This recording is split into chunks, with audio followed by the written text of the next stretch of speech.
वेगना caves में जाने से क्यों डरता है? क्या विल अब भी वेगना के कंट्रोल में है?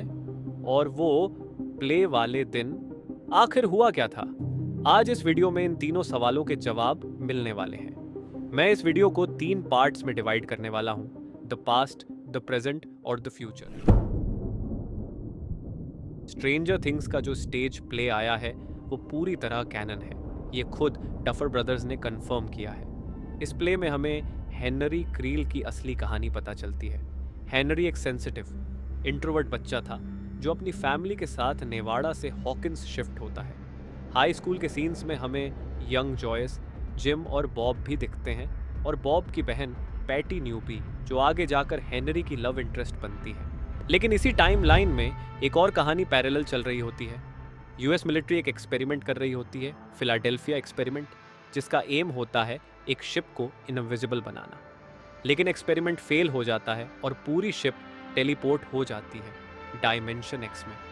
वहीं शिप के अंदर एक डेमोगॉर्गन सारे क्रू को मार देता है। सिर्फ एक इंसान बचता है, कैप्टन ब्रेनर, जो बाद में डॉक्टर ब्रेनर का फादर निकलता है। जब वो वापस हॉकिंस आता है तो उसके ब्लड पर एक्सपेरिमेंट्स होते हैं और उसी ब्लड से निकलते हैं माइंड फ्लेयर के पार्टिकल्स।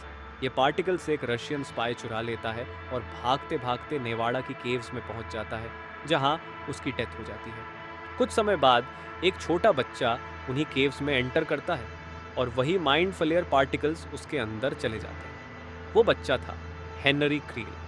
हेनरी 12 घंटे के लिए डायमेंशन एक्स में टेलीपोर्ट हो जाता है, जहां माइंड फ्लेयर उसे टॉर्चर करता है, डराता है और धीरे धीरे कंट्रोल करना शुरू करता है। और यहीं से एक शॉकिंग सिमिलैरिटी शुरू होती है। सीजन 1 में विल के साथ जो हुआ था वो almost frame to frame Henry की स्टोरी जैसा ही है। इसीलिए वेगना केव्स में जाने से डरता है, क्योंकि वही जगह है जहां उसे ट्रॉमा मिला था। आगे चलकर हेनरी के पेरेंट्स की डेथ, पैटी का क्रिपल हो जाना और डॉक्टर ब्रेनर का हेनरी के खून से 11 जैसे बच्चों को बनाना, ये सब माइंड फ्लेयर के इन्फ्लुएंस का रिजल्ट था। हेनरी कभी मास्टरमाइंड नहीं था, माइंड फ्लेयर हमेशा से कंट्रोल में था। अब सबसे बड़ा सवाल, अगर हेनरी को कंट्रोल किया जा सकता था तो क्या विल भी वेगना जैसा बन सकता है, या फिर इस बार कहानी का एंड कुछ और होने वाला है? सबसे पहले यह समझना जरूरी है कि डायमेंशन एक्स एक्चुअली है क्या। डायमेंशन एक्स ही रियल अपसाइड डाउन है। हॉकिंस वाला अपसाइड डाउन उसका सिर्फ एक रेप्लिका है, और काफी स्ट्रॉन्ग पॉसिबिलिटी ये है कि ये रेप्लिका हेनरी ने खुद बनाया, सिर्फ एक वजह से, माइंड फ्लेयर को खुद से दूर रखने के लिए। जो वॉल्स हम देखते हैं, जो बाउंड्रीज दिखती हैं, वो भी शायद हेनरी की ही क्रिएशन है। इसके बाद की कहानी हम ऑलरेडी देख चुके हैं, सीजन 1 से सीजन 4 तक। लेकिन अगर तुम ध्यान से देखो, सीजन 2 में ही फ्यूचर के बहुत सारे हिंट्स दे दिए गए थे। डफर ब्रदर्स ने खुद कहा था कि कुछ एपिसोड्स बहुत इंपॉर्टेंट हैं। He should watch The Spy. Well, Will the Wise, an episode called Will the Wise, and an episode The Spy. Season 4 do a Massacre at Hawkins Lab. They should do those. और उनमें से एक है will the wise, जहां will को almost एक sorcerer की तरह पोर्ट्रे किया गया है। लेकिन सबसे इंटरेस्टिंग एपिसोड है द स्पाई। इस एपिसोड में विल लिटरली माइंड फ्लेयर का स्पाई बनता हुआ दिखाया गया था, और मुझे लगता है फ्यूचर में भी कुछ ऐसा ही होने वाला है, क्योंकि अब विल को लगता है कि वो वेगना की पावर्स को कंट्रोल कर सकता है। Get Will close to the hive mind. Once he is, he jacks back in. Only this time he doesn't go after a demo. He goes after Vecna. One blow takes him out, ends him, ends his army, ends this nightmare. That's it. What do you think? Any ideas, thoughts? There's no bad ideas. I mean, I think it's a great plan. I mean, it's a great plan, right? Hey.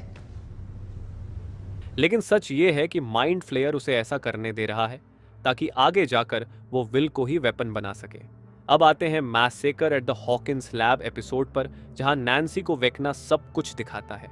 यहाँ हमें एक नया monster का भी mention किया जाता है, बहुत ही बड़ा मॉन्स्टर जिसका मुंह खुला हुआ था, और वो मॉन्स्टर अकेला नहीं था, और बहुत सारे मॉन्स्टर्स थे, एक पूरी आर्मी, और वो सब हॉकिंस की तरफ आ रहे थे। जो क्लियरली थेसल हाइड्रा की तरफ हिंट करता है, और ये वही जगह है जो हमें नए ट्रेलर में भी दिखती है, एक जगह जो रिब केज जैसी लगती है और जो विल को भी सीजन 5 में दिखाई पड़ती है। ये क्रैक्स शायद सिर्फ डिस्ट्रक्शन नहीं है, बल्कि एक ब्रिज बनने वाला मोमेंट है, डायमेंशन एक्स से राइट साइड अप तक। यहीं पर ये 3 इंपॉर्टेंट एपिसोड्स का आर्क कंप्लीट होता है। बट एक इंटरव्यू में डफर ब्रदर्स ने एक मेजर डेथ का हिंट दिया है। Yeah, this is Steve. Oh. Whoa. He's fine. He's fine. Like that? Oh my God, was 11 in water? Well, 11's in water. Oh! There it is. That's how Stranger Things ends. तो सवाल ये है, क्या वेक्ना खुद को sacrifice करेगा? Comments में बताओ तुम्हारी थ्योरी क्या है।